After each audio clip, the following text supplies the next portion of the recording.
ہندی شاعروں نے عورت کی خلقت کا قصہ اس طرح لکھا ہے کہ آغاز آفرینش میں خلاق دو عالم نے جب عورت کے پیدا کرنے کا ارادہ کیا تو معلوم ہوا کہ سارا مسالہ مرد کے پیدا کرنے میں کام آ گیا۔ عورت کے بنانے کے لیے عالم ایجاد میں کوئی چیز اعتبار کے لائق نہ رہی۔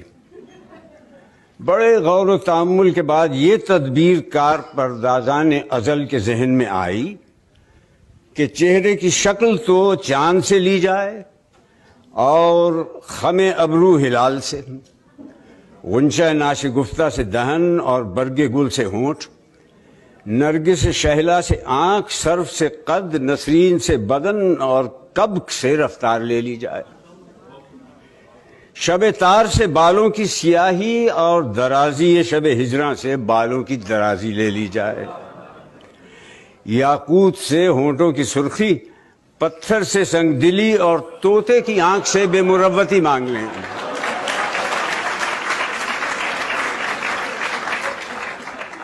ماتھے کی چمک کندن سے اور دانتوں کی دمک موتیوں سے لے لیں۔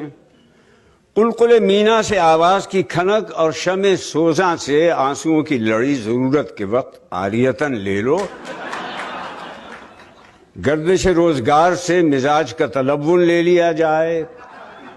گلے میں باہیں ڈال دینے کی ادا سر دست عشق پیچاں سے لے لو اور دیکھتے رہو کہ برگ گل پر جب قطرہ شبنم نسیم سحر سے جنبش میں آئے اس وقت اس کے دل کے دھڑکنے کی تصویر کھینچ لینا۔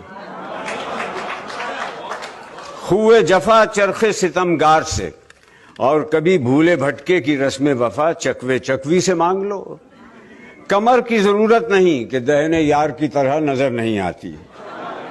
زلف کو پریشان اور آئینہ رخسار کو درخشاں بنا دینا، زبان کے لیے سوسن کی قلم قینچی سے کاٹ کر لگا دینا۔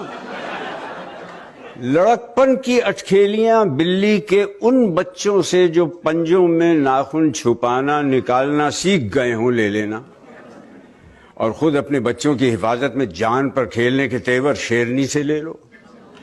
اداؤں میں بلانے سے بھاگنا اور نہ ملیے تو خود ملنے کے بہانے ڈھونڈنا، نگاہ سے بلانا اور زبان سے کوسنا، منہ نہ لگانے پر گلے کا ہار بن جانا اور ناز برداری کی جائے تو لاپرواہی کی شکایتیں کرنا، اور ایسی ہزار ناز و انداز کی باتیں کوٹ کوٹ کر بھر دینا۔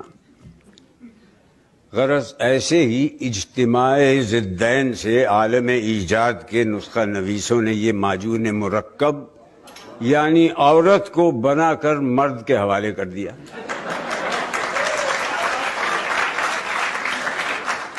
کہتے ہیں کہ اس واقعے کے چند روز کے بعد انسان نے خدا سے شکایت کی کہ یہ تحفہ جو مجھے عطا ہوا ہے میرے لیے بلائے جان ہے، اس کو واپس لے لیا جائے۔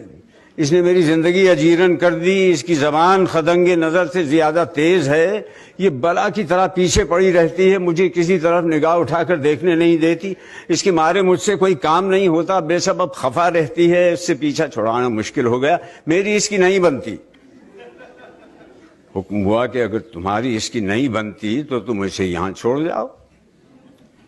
2-4 دن ہی گزرے ہوں گے کہ حضرت انسان پھر خالق کے پاس حاضر ہوئے اور عرض کی کہ پروردگار، جب سے عورت چھٹی مجھے بڑی تکلیف ہے، رات دن اسی کا خیال رہتا ہے، گھر اجڑ گیا، زندگی کا لطف جاتا رہا، شب تار میں وہ چاند سا چہرہ رہ رہ کے یاد آتا ہے، پریشانیوں میں زلف پریشان کا خیال جو بندھ جاتا ہے تو پہرو نیند اچٹ جاتی ہے۔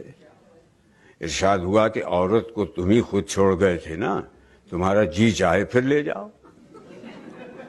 کیا دیکھتے ہیں کہ دوسرے تیسرے دن حضرت انسان پھر خدا کے پاس ہی عرض لے کر پہنچے کہ بندہ درگاہ کچھ عرض نہیں کر سکتا، بور کے لڈو کا سا حال ہے کہ کھائے تو پچھتائے، نہ کھائے تو پچھتائے۔ لیکن میں نے بڑے غور سے دیکھا کہ عورت سے اس قدر آرام نہیں جس قدر کی تکلیف ہے، حضور اسے رکھ لیں۔ فرشتوں کو حکم ہوا کہ اس احمق کو نکال دو، اس سے کہہ دو کہ جس طرح مناسب جانے کرے۔ اس پر انسان نے کہا حضور اس کے ساتھ تمام عمر کاٹنی مشکل ہے، جواب ملا کہ اس کے بغیر بھی تمہیں جینا مشکل ہو گیا تھا. اس کے بعد فرشتوں کو حکم ہوا کہ اسے بکنے دو، کارخانہ عالم میں اور بہت ضروری کام ہے، یہاں ایسی فرصت نہیں کہ کوئی بیکار کے جھگڑوں میں پڑے.